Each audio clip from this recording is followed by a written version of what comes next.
டெல்லி எம்பியில் வந்து டெல்லியிலே பாதுகாப்பு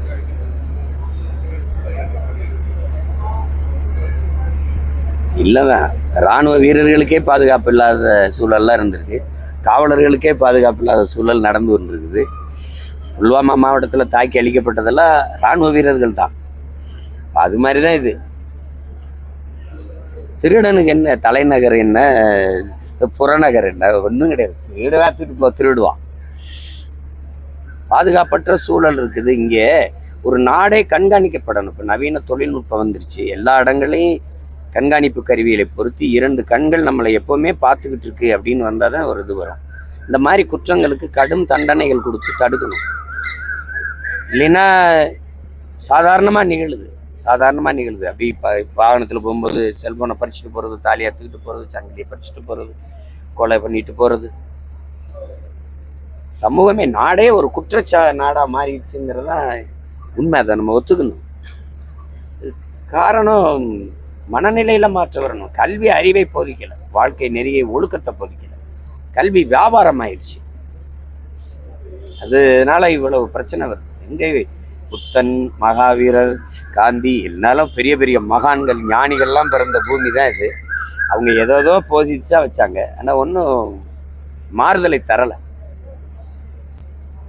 கவின் படுகொலை குறித்து பொதுமக்களுக்கு விழிப்புணர்வு ஏற்படுத்துறதுக்கு பரிதாபங்கள் யூடியூபர் கோபி ஒரு வீடியோ வெளியிட்டாங்க. அதுக்கு கண்டனங்கள் எடுத்துட்டு இருக்காங்க. அதே அமைப்பை ஜாதி அமைப்பை சேர்ந்தவர் வந்து அவரும் வீடியோ எடுத்து அவங்களுக்கு எச்சரிக்கை விடுத்திருக்காரு.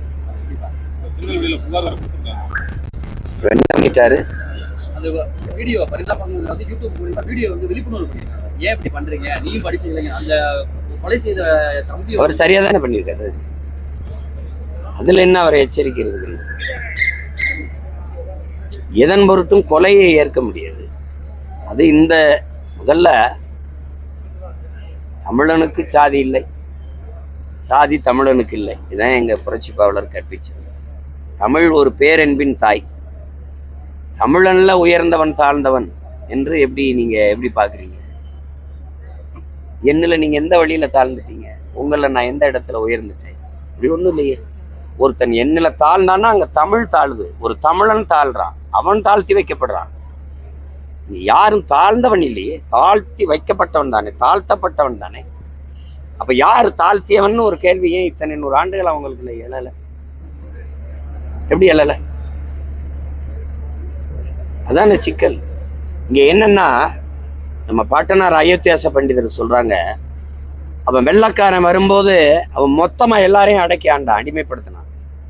அவனுக்கு நம்ம எல்லாருமே அடிமைதான். ஆனால் இங்கிருந்தவனுக்கு இவனுக்கு கீழே ஒரு அடிமை தேவைப்பட்டிருக்குங்கிற. அவனுக்கு நீங்கள் அடிமை, நான் அடிமை, நம்ம 2 பேருமே அடிமை. ஆனால் எனக்கு நீங்க அடிமையா இருக்கணும்னு தோணுது. இந்த பெரிய நிலச்சுவாந்தார்கள் அவங்களுக்கெல்லாம் என்னன்னா, எனக்கு கீழே வருது, நீயே அடிமை, உனக்கு கீழே ஒரு அடிமை இருக்கணும்னு நினைச்சு அடிமைப்படுத்திட்டே இருந்திருக்கான். அந்த நிலையில இருந்து அவன் மேம்படணும்னு தான் அவன் பஞ்சமர நிலத்தை கொடுத்துட்டே இவன்ட்டு போய், ஏன்டா நீ கையிட்டு நிக்கிற, இந்த உனக்கு கொஞ்சம் இடம் இருந்தா நீயே உழுது பொழைச்சு பயன் தான் கொடுத்துருக்கான். அப்ப அதை சொல்றாரு. அப்ப அடிமைக்கு ஒரு அடிமை தேவைப்படுது. எப்படிப்பட்ட கொடுமைன்னு பாருங்க. அந்த மனநிலை தான் இது வர தொடரும். இதை போக்கணும். அண்ணல் அம்பேத்கர் ரொம்ப வருந்தி நம்மை போன்ற பிள்ளைகளுக்கு கற்பிக்கிறார். ஒரு மனிதனை பிறப்பினால் உயர்ந்தவன் தாழ்ந்தவன் என்று நீ எப்படி பாகுபடுத்துறேன்னு கேட்கிறார். ஒருத்தன் உயர் சாதின்னு சொல்லி வச்சதுக்குள்ள பிறந்துட்டாலே அவன் சிறந்தவன் ஆயிடுவானா? அவன் தண்ணி அடிப்பான், அவன் திருடுவான், அடுத்த ஒரு பொருளை அகவரிப்பான், தன்மனை விட்டு பிறர்மனை நோக்குவான்.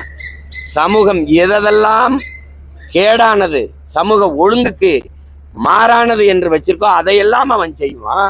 குடிச்சிட்டு வேட்டி கலந்து தெருவில் கிடப்பான், போற வர பொண்ணுகளை தாலியத்துக்கு ஓடுவான், ஊராஞ்சத்தை பறித்து அபகரிப்பான். இந்த மாதிரி இழி செயலை செய்கிறவன் எல்லாம் ஒரு உயர்ந்த சாதியில் பிறந்தவன் என்பதனாலேயே நீ உயர்ந்தவன் நீ என்றியா ஏற்கிறியான்னு கேட்கிறவன்.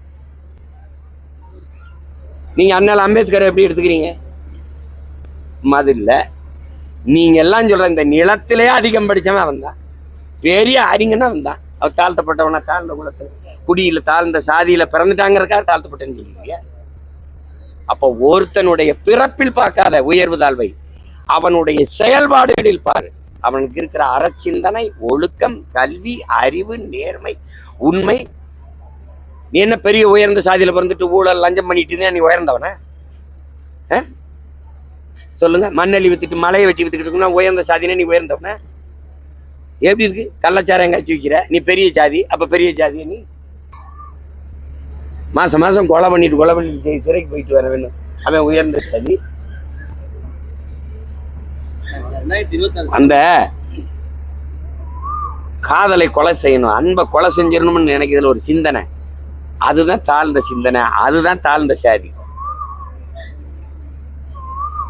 எப்படி பார்த்தாலும் இந்த உலகத்துல என்ன இருக்குன்றீங்க? அன்பை தவிர என்ன இருக்குன்னு நினைக்கிறீங்க?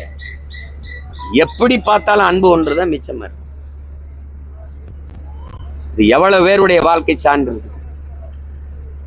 ஒரு குழந்தையும் பெறல அன்னை தெரேசா. உலகம் பூரா தாயா அப்படியானால் அன்பு கொண்டு உலகத்தை ஆற தெளிவு நேயிச்சார். யாதும் ஊரே யாவரும் கேளீர்னு கற்பித்தவனுடைய பேரனும் பேத்திகளும் சாதிய பெருமைக்கு வெட்டிட்டு கூட்டிட்டு செத்துக்கிட்டு இருந்தா இந்த சமூகம் எங்கே போகுது? எங்கே போகுது? சாதிச்சது என்ன? சாதிச்சது என்ன? சாதிக்காக கொலை செய்யாத, சாதியை கொலை செய், சாதியை கொல்லு. அதான் நீ செய்ய வேண்டியது. சாதிக்க துடிச்ச ஒரு இளைஞனை சாதி கொன்றுச்சு, சமூகம் பார்த்து நின்றுச்சு, வேடிக்கை பார்த்து நின்றுச்சு. எங்க என்ன பண்றோம் பாருங்க. இப்ப இந்த அவர் சரியா தானே சொல்லிருக்காரு. அவரை எச்சரிக்கிறது ஒரு சாதி ஆனவன் தானே, சாதிய திமிர் தானே. அது இந்த அரசு என்ன நடவடிக்கை எடுக்குது? ஏன்னா இந்த சாதிக்காரன் ஓட்டு போயிடும், அந்த சாதிக்காரன் ஓட்டு போயிடும் பார்ப்போம். இந்த ஓட்டுக்காக நிக்கிறவன் நாட்டை கொடுத்தீங்கன்னா நாடு நாசமா தான் போகும். ட்ரெண்ட ஃப்ரெண்ட் ஆக்கிக்கோங்க. தந்தி டிவியின் சப்ஸ்கிரைபர்ஸ் அண்ட் ஃபாலோவர்ஸ் குடும்பத்துல நீங்களும் இணையுங்க.